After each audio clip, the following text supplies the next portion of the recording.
তোর বিপদ হইলো তোর নিজের সৃষ্টি করা। রাজীবের সাথে শুধু শুধু পায়ে পাড়া দিয়ে তুই ঝগড়া করস। আরে বেচারা গরিব মানুষ, ফুচকা বিক্রি করে খায়, তুই শুধু শুধু রাজীবের পায়ে পাড়া দিয়ে ওকে বিপদে ফেলস। শোন, আমি আর রাজীবের সাথে ঝগড়া করতে পারবো না। এর কি বললি? আমি রাজীবের সাথে পায়ে পাড়া দিয়ে ঝগড়া করি?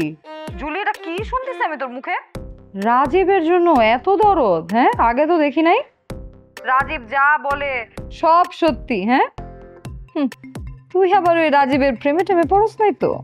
যে মেয়ে রাস্তার পাশের ফুচকালার প্রেমে পড়ে, তারে ভালোবাসে, সেই মেয়ে আমার বান্ধবী হয় কিভাবে? শোন, জোর করে না বান্ধবী থাকার কোনো প্রয়োজন নাই। আমি রাজীবকে পছন্দ করি, সেই কথা আমি তোকে বলছি। তারপরেও তুই এত কথা বলতেছিস কেন? আমি তো বুঝছি ওকে তোর পছন্দ, আমার ওকে স্যাক্রিফাইস করতে হবে, তাই তো? জুলি, ফালতু কথা বলবি না, আমার কিন্তু অনেক মেজাজ খারাপ হইতেছে বললাম। আর তুই রাজীবের কাছে আমার নামে এত এত বদনাম করছস কেন?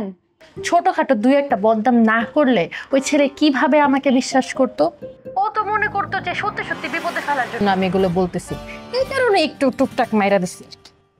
এত বেমানি করলি তুই আমার সাথে? হ্যাঁ, তো কি লাভ হয়েছে? রাজীব তুই তোকে লাইক করে না, ও নিজের মুখে আজকে আমাকে বলছে।